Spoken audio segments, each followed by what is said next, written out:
Every team, every topic, everywhere. This is Believe.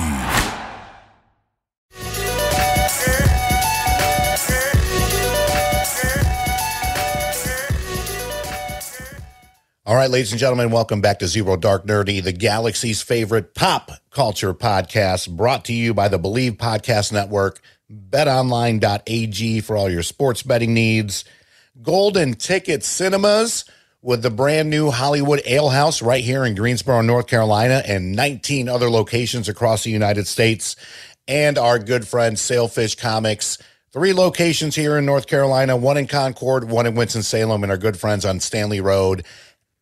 This is your boy Brian, a.k.a. El Nino, and today I am joined with... Oh, baby, we're back. Ryan Saber, Captain Cleveland, Browns, them 9-5 Browns, Cavs, Guardians, CLE, till I die. Oh, goodness gracious. Let me give you the air horns for that one. It's just good to have you back. It's good to be back out there. A lot of you may know we've taken like a 4-month mental health hiatus. We're not done with this by any means. Busy year. It's a busy year. Busy year, 5.5 years strong. We just needed it. Sometimes you just need to take a time out. I mean, I went to Italy for 2 weeks. I've been traveling a lot for work. You got married. You got all that stuff going on. We got some other things cooking behind the scenes that we're thinking about doing to expand the brand and the business. So that shit takes time. And, you know, we wanted to make sure that we could devote time to that. And now we're back to devoting time to this.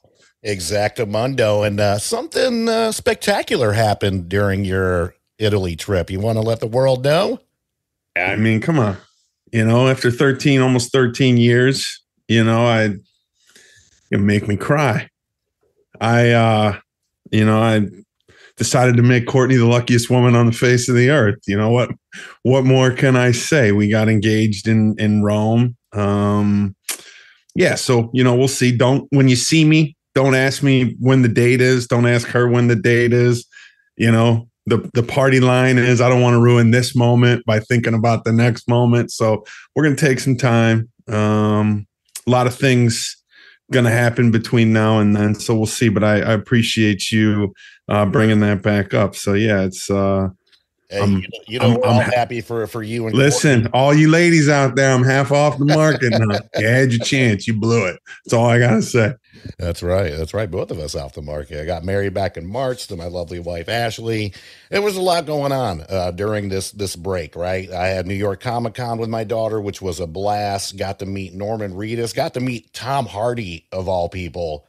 One of our favorites. You know, it was just a mind-blowing trip. My uncle got married in Puerto Rico to the love of his life, and as Saba says, we're just going to keep it under wraps. We have some things cooking for 2024, not just year 6 of this incredible journey.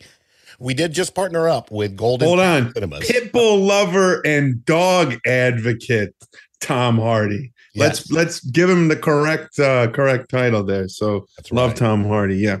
Yeah, it was fantastic. So again, we just partnered up with Golden Ticket Cinemas, 20 locations across the U.S., bringing back some of our favorite small town theaters. Are doing it here in town with the old Brassfield Cinemas. They spent $1 million and just completely knocked it out of the park. And of course, some awesome stuff coming your way. But we'll get to that later. We're going to be doing. Go to the movie. Go to Golden Ticket Cinemas. Yes. Exactly. This is a little bit of a second chance with that location. Yeah. I did not grow up in Greensboro, as everybody knows. You lived here longer than I have, but I used to go to Brassfield Cinemas all the time. And when it closed down, it was like, oh shit, you know. And we talked about it on the show how, you know, if you don't go to the movies, if you don't take advantage of the opportunity, some of these smaller, more convenient, a little bit more intimate venues, they go away. So, look, it doesn't matter that, you know, we have a partnership with them. I would say this regardless. Go to Golden Ticket Cinemas, go to Red Cinemas, go to all the small venues in your town. We have fans all over the U.S. and globally. Go to those small venues, make sure that they stay open, because you can only watch so many movies at home on Netflix, on Apple TV, all that, right? Like that cinematic experience is critical for all of us. It's what we grow up with, a lot of nostalgia there, but we got to continue to support those businesses. So please, please, please. And Golden Ticket's open now. So go see a movie there over the holiday season. I challenge everybody that's listening to this to make sure you go see at least one movie during the holiday season to keep some of those small businesses going. Could not agree more. Just like you said, I mean, we can only watch so much at home, but nothing beats the movie theater experience. Plain and simple. Golden Ticket, we are so glad to be partnering up with you, and thank you for revitalizing a staple of a movie theater here in Greensboro. Just like Saba said, it's open now. Go check them out. They're going to do an official grand opening in January that we can't wait to attend, but they're open right now. Be sure to check them out, goldenticketcinemas.com.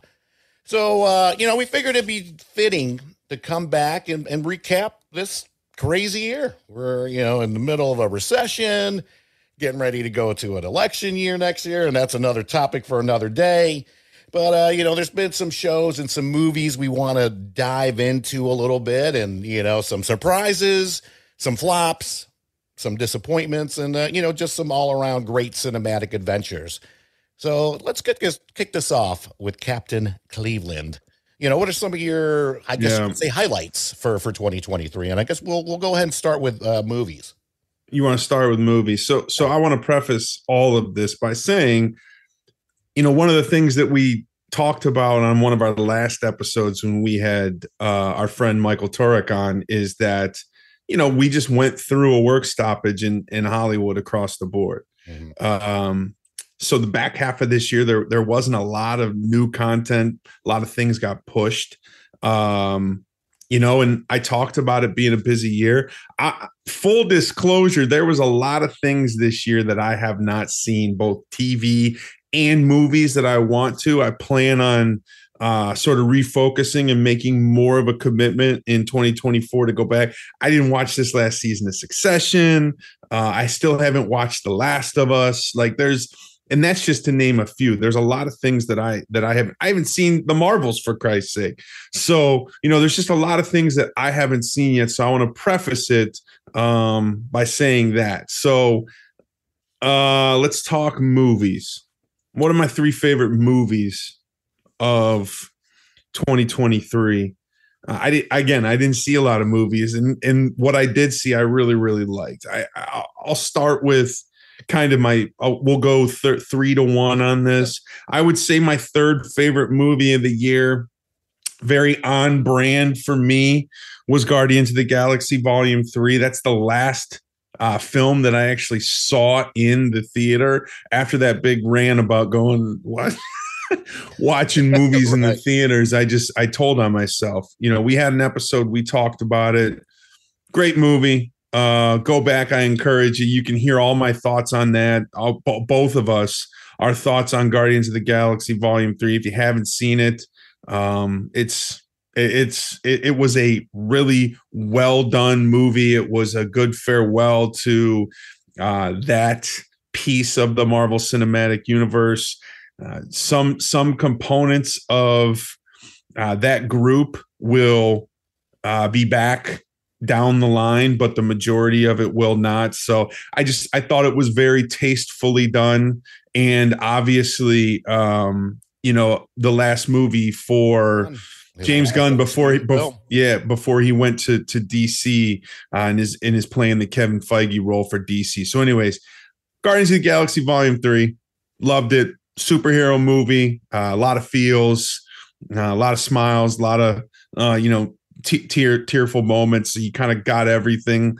It was a great movie. Number 2, being the sneakerhead that I am, Air was great film. I wouldn't say that it was a surprise because, I'm a huge Ben Affleck, Matt Damon guy to begin with. I wasn't sure how much meat there was on the bone with that story. You know what I mean? Wow. I was like, oh man, like how, this is just the story of Nike and Sonny Vaccaro, courting Michael Jordan from Adidas.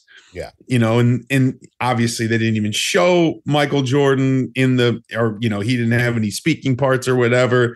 Just look, Ben Affleck, Matt Damon, when they're together, they don't miss. It was a Ben Affleck directed movie. At this point, Ben Affleck is basically Clint Eastwood. You know what I mean? Like every movie that he directs is a banger. Now he's got the hardware both as an actor and a director to, really he can do whatever project he wants at this point. But, they chose to do this just all around really good movie, very engaging, not overly long. I think it was about an hour 45, maybe 2 hours. Just great. That's my number two. Viola Davis is just fantastic. I mean, and we talked about it, and the story is well known. They weren't making the movie without her. That was Michael Jordan's sort of caveat or condition for them getting agreement for the material, for the content. So and Chris Tucker. Chris Tucker, that role that he played, you learn from a lot of the interviews and different things how important his character was to Michael Jordan, especially in the early years, how important he was to Nike. So overall, just really great movie. And like I said, not a surprise. I was concerned that there would be enough material to support a feature-length film, right. And it definitely delivered. And then last, I'm gonna steal it. I think hands down, this is the best movie of the year, and this again comes as no surprise. Spider-Man Across the Spider-Verse. We saw the original one together. Me, you, Jerry. Shout out to Jerry and Jordan. Shout out to Jordan Brown. The famous story where we just went on like a Tuesday around this time, maybe 5 years ago. It showed up on my Time Hop, actually. Fuck, Jordan sits down next to me and pulls out cans of cream soda and starts drinking. I'm like, who the fuck still drinks cream soda? What are you doing? Anyways, the original was great. The music, it's unlike any other animated movie that I've ever seen. You guys, I say you guys, some of the other team members in our group, you guys watch a lot more anime than I do. You watch a lot more animated stuff with, Rick and Morty and Bob's Burgers and all that stuff. My animated portfolio consists of like Family Guy, The Simpsons, and Dragon Ball Z. You know what I mean? Like, it's not an extensive collection. But that being said, the original was great. And this was just a fucking home run of a movie. The different animation styles throughout, the extension and really development of the Miles Morales character, just everything about it's amazing. The music, all the things that the first, Into the Spider-Verse hit on, this movie took it to the next level. Mm-hmm. And the story content was much, they left you on a cliffhanger, which is always fun. So yeah, I think those are the three for me that really stood out. I probably only saw about 6 or 7 movies this year. I'm not going to lie, but those are the three for me that really hit a home run. Nice. I'm actually gonna start with a couple of rebuttals here. We do these movie premiere episodes every year, and even though I was right on one, and we'll get to that, there was 2 I really didn't care for. So I guess you can start with my surprises that ended up being just quality. The first and foremost, and this movie to me really did not get enough credit, is the Dungeons and Dragons film. I thought Chris Pine was just great. The amount of comedy in there was awesome. Michelle Rodriguez. Michelle Rodriguez is great. Just it's such a surprise to me because I'm not a D&D player. I respect the hell out of the game. I know a lot of diehards that love it. A lot of our fans play it. I'd love to, one day maybe do like an episode for people that are interested, because I think that's Tim Howell. Yeah, Tim Howell got back into it. Shout out to Tim Howell, baby. Yeah. Big shout out to Tim Lewis, a good friend of ours. He's into it. And, we have been planning for a while to do an episode, because I think the intimidating thing about that is the fact that people are like, I don't even know where to begin. But that's another episode for another day. So that's how the year started. I believe it came out January, February. So that was a very early surprise for me.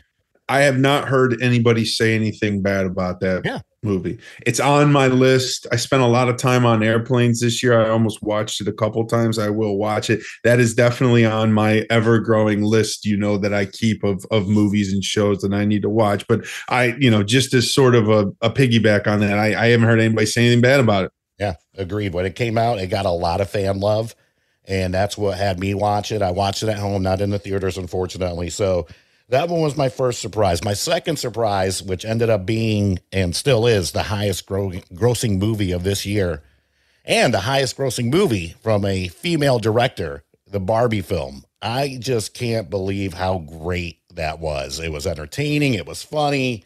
Ryan Gosling's hysterical as Ken. Margot Robbie crushing it. And she was a producer on this. And I just truly, truly enjoyed it. I went into it, very, very low bar. And that was the Barbenheimer weekend, which is another thing that I want to, kind of get back to this year. That was the first time that weekend that I saw movie theaters like we did back before streaming. It was just awesome to just see, I don't want to say the long lines, but just to see the excitement, the energy, like just that Barbenheimer mashup of serious Christopher Nolan film, then of course Barbie there. And I believe I went Saturday to Barbie, and then I went Monday for Oppenheimer. And we have an episode on that. Be sure to check it out. You went Barbie. You went Barbie first, huh? Yeah, I went Barbie first for that. And it's not really a surprise. Well, I mean, to me, because that was on my list of movies I didn't care about. It's not really a surprise to me. But I mean, to me, it was just so surprising the buzz and how they played on that Barbenheimer buzz. And like I said, I mean, I haven't seen movie theaters like that in probably 20 years. Well, really since that game and Infinity War. Sure. But that's one film. Not just Empty Calories. Those I think those two films were the most nominated for the Academy Awards that are coming up in February or whatever. So, Barbie streaming now on HBO Max. I don't know if Oppenheimer's available yet, and I don't know where it'll be, but, haven't seen either of them, but I will watch both. Yeah, definitely check it out. Barbie came in at $1.4 billion for the year. Number 2 movie, this was my one prediction I actually got right. Super Mario Brothers movie, incredibly entertaining. It just got me in all the feels, and 1.3 billion worldwide. And it is the highest grossing animated film of all time, and cannot wait for the upcoming sequels. Oppenheimer actually came in at number 3, just under $1 billion, $951 million. Super Mario Brothers streaming now on Peacock. Mm-hmm. I feel like a broken record. Have not seen it. It's on my list. So if you've not seen these, I just want to let everybody know where they can find them. I love that. That's what we're here for. We're here for the people. A couple other ones, because I don't want to just go over the top films. Sabar already touched on Across the Spider-Verse. Absolutely loved it. Cannot wait for next year's film where they wrap it all up. Again, cliffhanger ending. I was sitting here and I actually forgot that they made it at the same time in the 2 parts. And my wife was like, what the hell? And I was like, oh yeah, this was a 2-parter. Can't say enough about it. Sabe already touched on it, so I don't want to keep going on that. Guardians, of course, all in the feels. I think I have shed a tear in every single Guardians movie, at least one tear. I know I definitely did on We Are Groot in part 1. In part 2, I think it was. I'm your daddy, but he might not. What does he say to him? He said, "I might not be your father, but I am your daddy, boy." Yeah, or it might be reversed, something like that. But yeah, Yondu, and then of course the end scene where the whole entire Ravagers Legion does the send off, and then this one with, and just like you said during the episode, everybody thought that this was more about Quill. This was really a trilogy on Rocket, and just incredible. So getting back to, some kind of, I don't want to say lesser known films, but other ones that we may not have touched on during the 2024 preview that ended up just being fantastic. I truly loved the new Teenage Mutant Ninja Turtles movie, Mutant Mayhem. It's animated, right? Or it's like claymation almost, right? Like it's animated, but it's definitely got a different feel to it. That's on Paramount Plus, and I've almost watched that a couple times. Yeah. So this is interesting. So you really liked it? I loved it. Absolutely loved it. And my daughter, she's like, this is my favorite movie of the year. Okay. Yeah, it's good. It's just a great way to see them as truly teenagers. And then you got Ice Cube in there playing Superfly. I think it's Superfly. But, it's a Seth Rogen production. He hasn't been missing, especially as a producer. I mean, he produced Boys. And like I said, if you have not seen Teenage Mutant Ninja Turtles Mutant Mayhem, I highly suggest you check it out. I might watch that shit tonight. I'm not even kidding you. You should. It's great. After Courtney goes to sleep, I might watch that shit tonight. All right. You good? And then another one that I kind of shit on doing our 2023 preview, Transformers Rise of the Beast. Very impressive. What? Really, I'm telling you, it is good. And one of my favorite characters on there, Pete Davidson. And it's not him, he's voicing. I can't remember the name of the robot, but I can tell you right now, this is one of my favorite Transformers films. It's set in the 90s, and you want to talk about soundtrack? Soundtrack is amazing, absolutely stunning. And, the performances are really, really great. Anthony Ramos plays the lead role in that, right? Anthony Ramos, and it's set in the 90s. So it's a little bit after the Bumblebee movie. So it's before all the Shia LaBeouf. So that shit's on Paramount Plus too. I might watch that. I listen. Remember when we did the thing? I was like, really? Are we still doing this? You know, like that was my thing. Yeah, so we're still doing it, huh? Yeah. Yeah. I mean, as long as they keep going this path, and like I said, I love the 90s connection. Soundtrack is amazing. I don't think I've had this much fun since the first Transformers film, and it was really just because you got to see him come to life for the first time. Okay. And again, story's great, phenomenal performances, and like I said, Pete Davidson, I can't remember the name of the Transformer he played, but it was super entertaining. And then Unicron is the big bad. Well, somewhat of the big bad. But again, we try not to bash stuff on the show, right? We're not trying to get too far off the reservation. We are very much a everybody love everybody type of show. But every now and again, we got to call some things out. We can't just do all rainbows and butterflies here at Zero Dark Nerdy. A couple disappointments to me. This one shouldn't come as a surprise. I thought Scream 6 was absolutely terrible. I really wish they would stop making these movies. They're just a long stretch of trash. They have gotten gorier. I will give them that. But besides that, the storylines and the villains and who the villains are related to from previous Scream films, it's getting to be too much. I did like the New York City aspect of it. It reminded me a lot of Jason Takes Manhattan. And even though that movie's not the greatest Friday the 13th of all time, it is exciting to see these characters that are normally in small towns or, Camp Crystal Lake, like Jason, explore these big cities and kind of terrorize them. Besides that, The Flash. And I mean, I know that we're wrapping up the DCEU. It was just, we can get into this, say, but on another episode, but this whole multiverse thing, I'm about over it.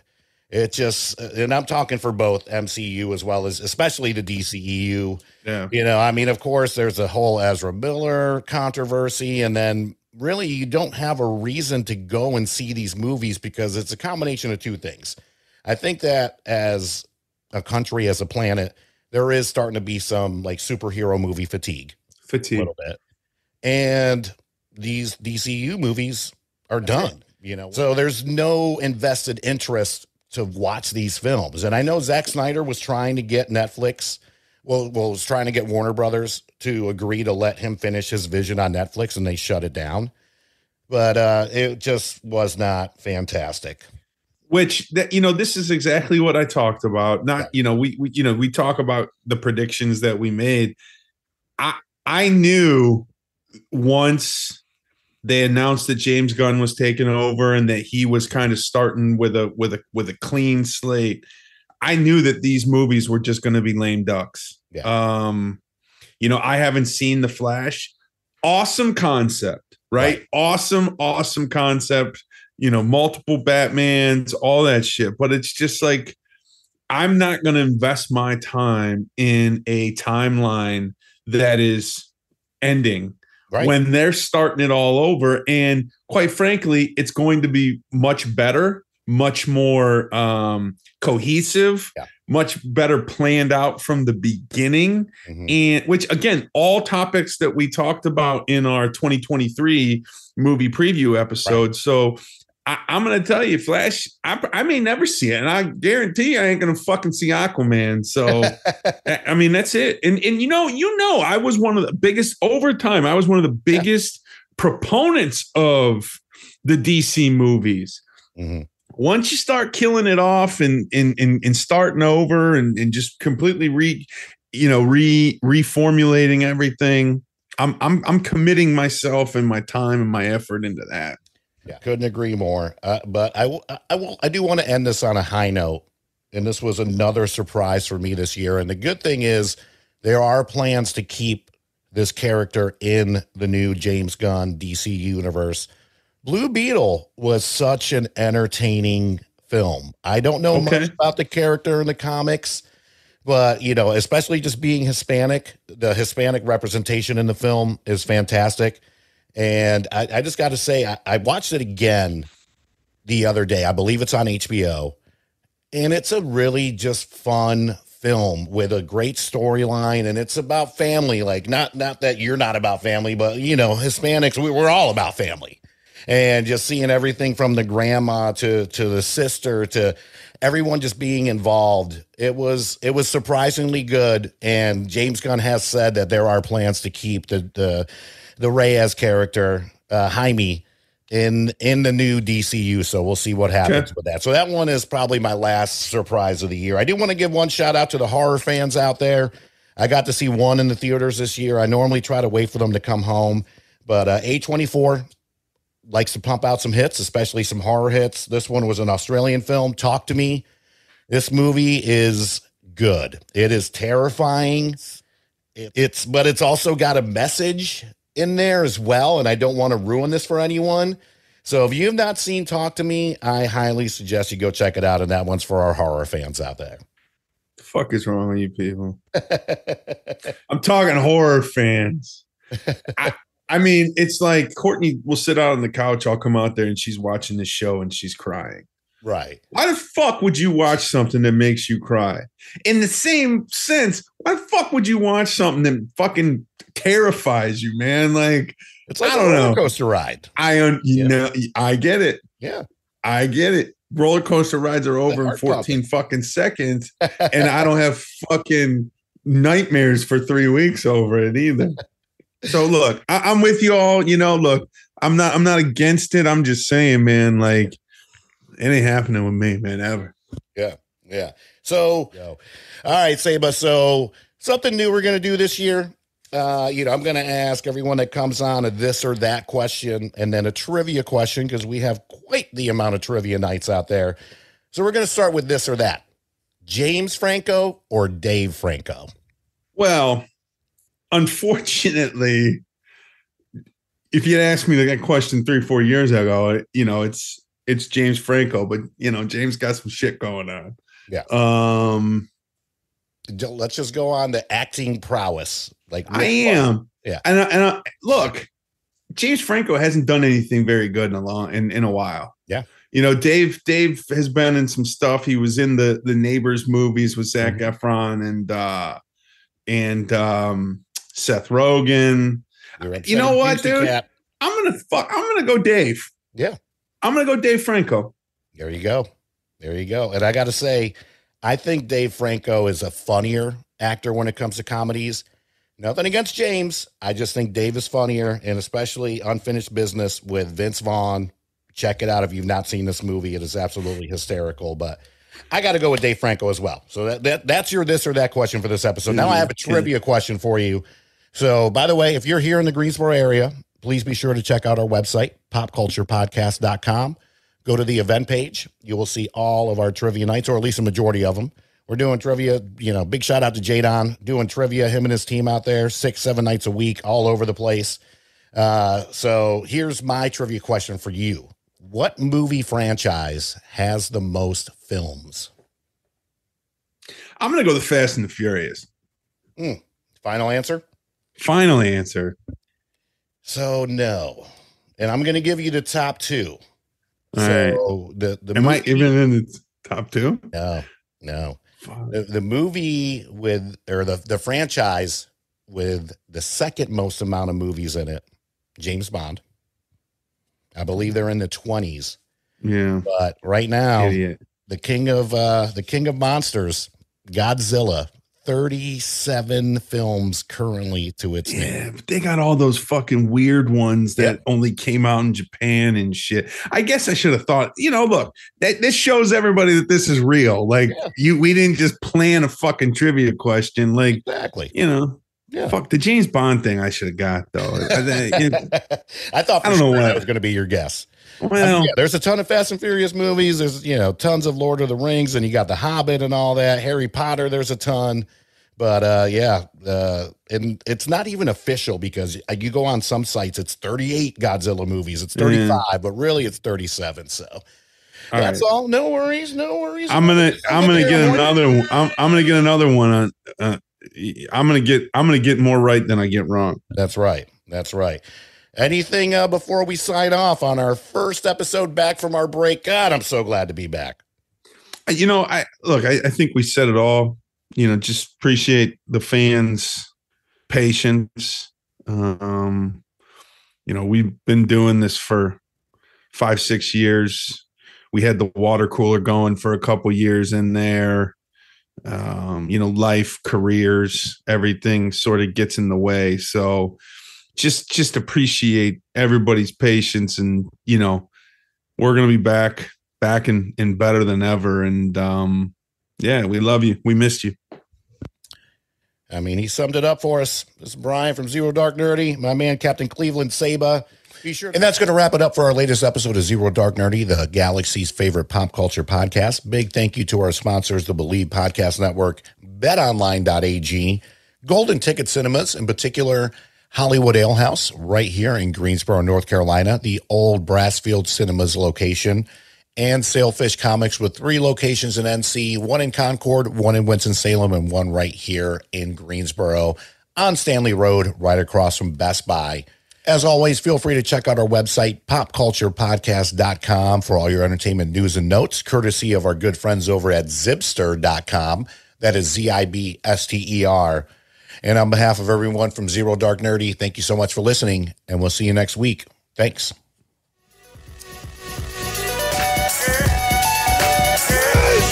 Yeah! Victory! And anger management? Fuck anger management.